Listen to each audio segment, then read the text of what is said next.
Olá, hoje nós vamos falar dos desdobramentos do conflito da Ucrânia depois das declarações do presidente russo Vladimir Putin. Vamos comentar rapidamente aqui sobre como que a aliança da Organização da Cooperação de Xangai, que envolve a Rússia e a China e as principais potências do continente asiático, representam agora uma grande reação à ordem imposta pelo Ocidente. Então, assista esse vídeo com a gente até o final, que você com certeza vai compreender que agora se trata realmente de um conflito, de uma guerra, e não simplesmente mais de uma operação especial, tal qual foi desenhado até o momento. Pessoal, nas últimas semanas, uma série de notícias vieram à tona sobre a contraofensiva ucraniana na região do leste do país, especialmente no Donbass. Então, ali nós falamos especificamente de Donetsk, de Lugansk, falamos da Zaporizhzhia e também de Kherson. Particularmente em Kherson, o exército ucraniano obteve uma série de avanços. As tropas russas acabaram retrocedendo em alguns pontos. Foram batalhas bastante sangrentas, nas quais morreram muitos soldados de ambos os lados. Nós não temos as estatísticas exatas de quantas pessoas morreram, mas estima-se que apenas nos primeiros dias a Ucrânia perdeu mais de 4 a 5 mil soldados, e o lado russo não divulga suas baixas, mas estima-se que seja numa proporção semelhante. A questão é que, com o financiamento e a ajuda do Ocidente para o lado ucraniano, esse conflito acabou por se desenrolar numa nova fase. Então, nessa nova fase, nós temos agora, basicamente, a Rússia dando a sua resposta. Então, ela perde uma série de posições, mas, ao mesmo tempo, ela lança uma nova investida. E essa nova investida está relacionada a essas 4 regiões aqui que a gente mencionou. Então nós citamos aqui Donetsk, Lugansk, Zaporizhzhia e também Kherson. Nessas 4 regiões foram convocados referendos, no caso pela população local que apoia a sua integração à Federação Russa, e caso esses referendos sejam aprovados, esses territórios passarão a integrar a Federação Russa. E o que significa isso em termos políticos? Significa que, caso o conflito se estenda para essa região, a Rússia considerará que não se trata mais de uma operação especial, mas sim de uma guerra. E o que muda isso em termos estratégicos? Bom, caso a Rússia seja atacada na sua territorialidade, a doutrina militar russa permite o emprego de armas nucleares. Não só isso, o presidente russo Vladimir Putin convocou 300 mil reservistas para se alistarem, para se colocarem à disposição do exército para o campo de batalha.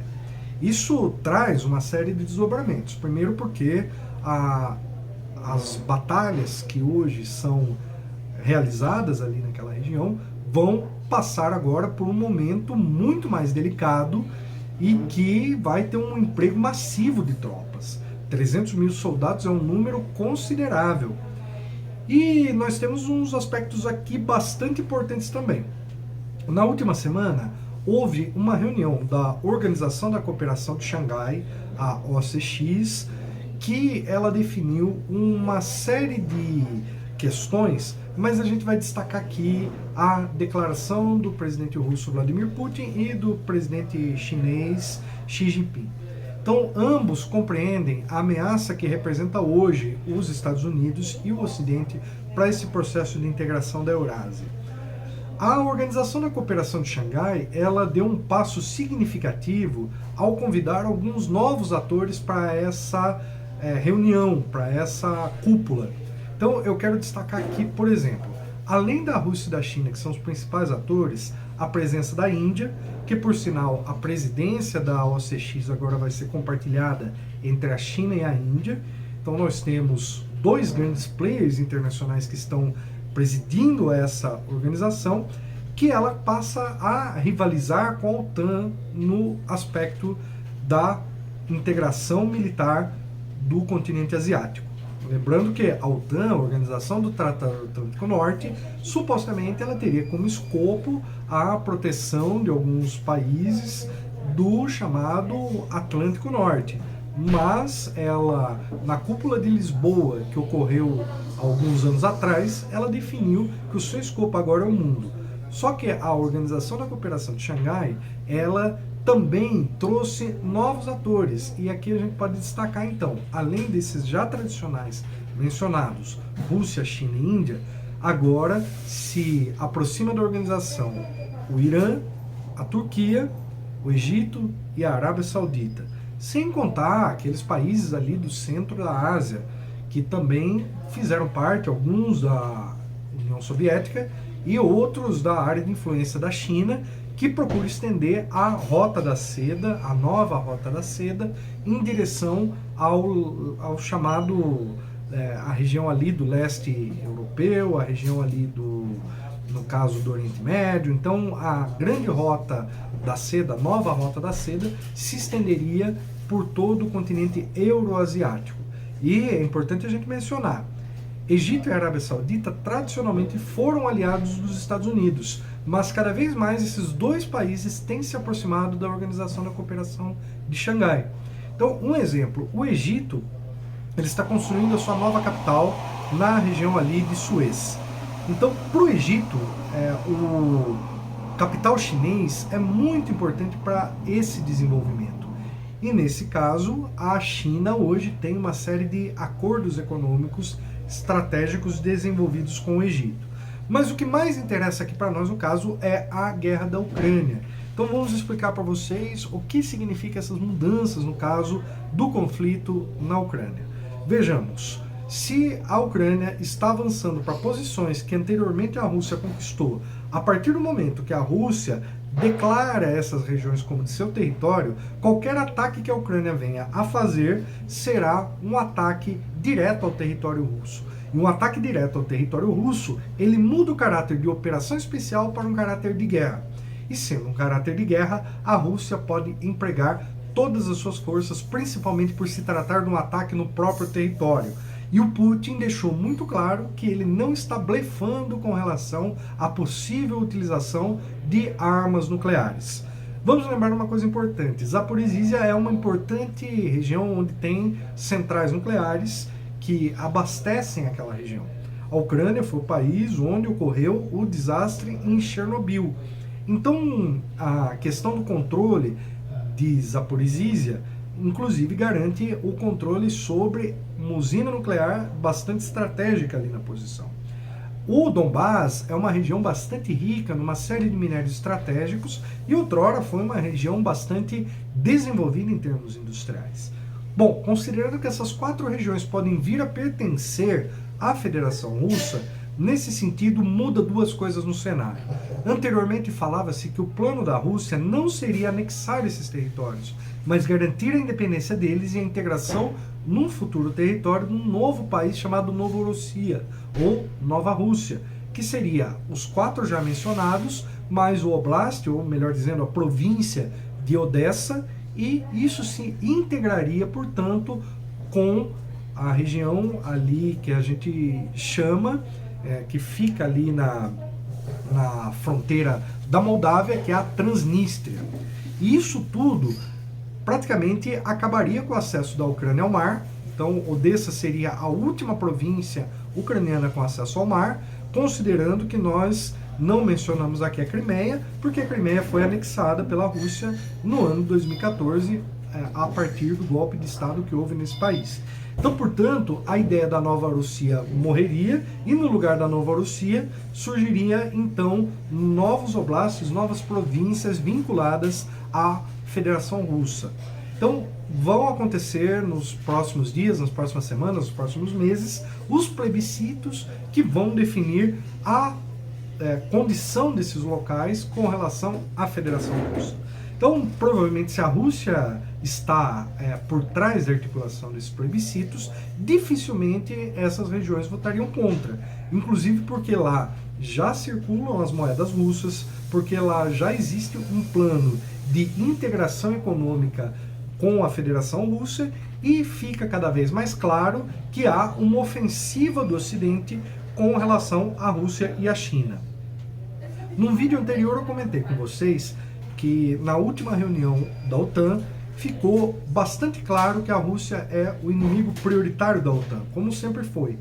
Da mesma forma que a China é tratada como um rival estratégico, ainda não claramente definido como inimigo, mas uma aliança estabelecida tanto em termos diplomáticos como em termos econômicos e militares entre a Rússia e a China resulta exatamente num cenário em que temos uma polarização do mundo e o que a gente chamou de a declaração formal da existência de uma segunda Guerra Fria. E é exatamente isso que nós estamos vivendo neste momento histórico do nosso planeta. Então, portanto, precisamos ficar muito atentos aos movimentos que estão acontecendo. É muito provável que agora a Ucrânia comece a perder as posições que ela conquistou. Vamos lembrar uma coisa interessante. Quando se analisa a guerra, não podemos fazer uma análise parcial, muito menos a quantidade de territórios conquistadas significa um caminho para a vitória.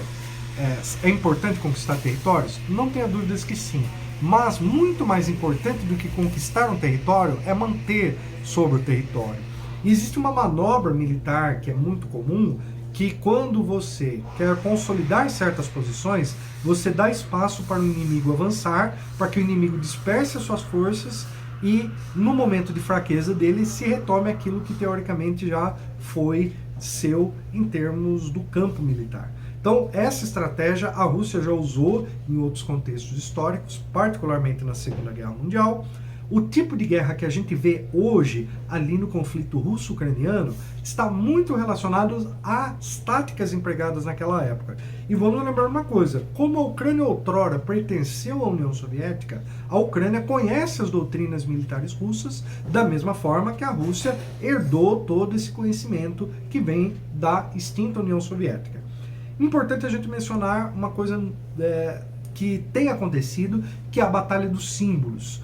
Então, cada vez mais a gente vê o exército russo usando símbolos da era soviética, inclusive a bandeira com a foice e o martelo do chamado Regimento Imortal, que é aquele regimento que fincou a bandeira no Reichstag alemão, que derrubaram a suástica nazista e fincaram a bandeira com a foice e o martelo.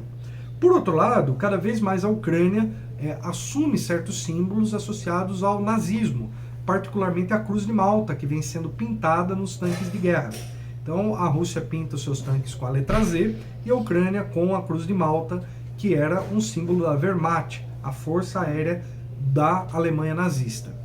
É interessante a gente notar que cada vez mais esse conflito ele ganha esse caráter ideológico e as figuras que lutaram do lado soviético são consideradas como heróis na perspectiva russa e aqueles que lutaram no campo nazista têm sido resgatados como heróis na perspectiva ucraniana, com destaque ao controverso Stepan Bandera, que foi um colaborador do nazismo e que sabotou todo o processo de integração da Ucrânia com a União Soviética. Então, a gente pode dizer que a partir do momento em que esses territórios passarem a pertencer à Rússia, a partir do momento em que a Rússia empregar esse enorme contingente de 300 mil reservistas, nós podemos deixar claro uma questão. A guerra agora é guerra. Não se trata mais de uma operação especial, não se trata mais de um simples processo de intervenção, mas de uma guerra que pode ser prolongada por muito tempo e que os motivos que levaram a ela continuam insolúveis na perspectiva russa. Ou seja, a OTAN não abre mão do seu processo de expansão, a OTAN continua fazendo um fornecimento de armas para a Ucrânia não aceita o fim da sua soberania sobre territórios, como por exemplo a Crimeia, e a Ucrânia não desistiu de reprimir as revoltas dos movimentos separatistas na região do Donbass. Portanto, novos capítulos virão, essa guerra não vai terminar tão cedo e teremos muito a comentar sobre os desdobramentos futuros deste conflito, que com certeza ele anuncia a entrada da Segunda Guerra Fria e possivelmente há um risco de talvez isso evoluir para uma terceira guerra mundial. Outra coisa muito importante é destacar que cada vez mais a China endossa a retórica russa. Cada vez mais a aliança sino-russa vai ditando os rumos do mundo. E como que fica a Europa nesse contexto? A Europa está passando por uma crise econômica gravíssima, porque a Rússia já corta o fornecimento de gás para a Europa. Isso significa que a reindustrialização que a Alemanha vinha vivendo no processo da quarta revolução industrial praticamente vai cair água no moinho, porque a Alemanha não terá uma energia a preço barato para poder produzir na intensidade que ela planejava para garantir a expansão da sua produção industrial. Da mesma forma, alguns outros países da Europa que, mesmo não tendo grandes pretensões industriais, necessitam do gás, ao menos para a calefação da sua população. Então, essa guerra ela passa agora, à medida que se aproxima o inverno europeu, de um momento bastante crítico.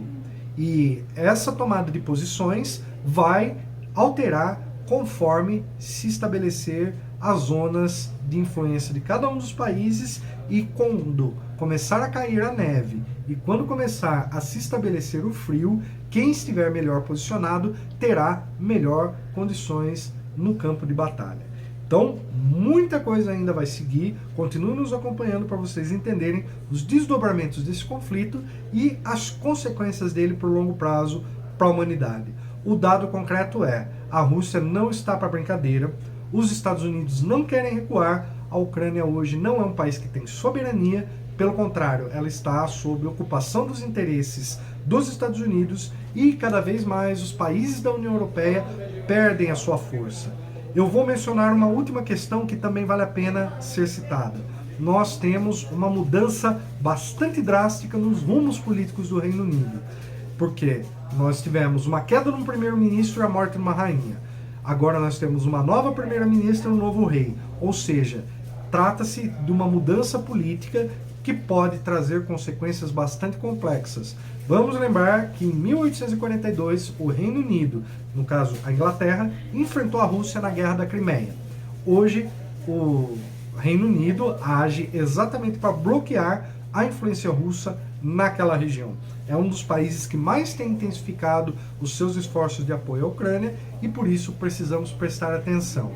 Cabe ao Brasil, nesse próximo processo eleitoral, definir um governo que atenda à soberania do Brasil e que não caia no lábio de se aliar a um dos lados, porque o Brasil precisa ter a sua autonomia na sua política externa e garantir que os interesses nacionais prevaleçam sobre aquilo que a mídia faz, que é exatamente a propaganda de guerra do lado da OTAN. E esse lado não é um lado que interessa para o Brasil. Muito pelo contrário, interessa ao Brasil que o mundo esteja sob uma ordem multipolar, sob uma ordem na qual não apenas um único país determine os rumos da humanidade.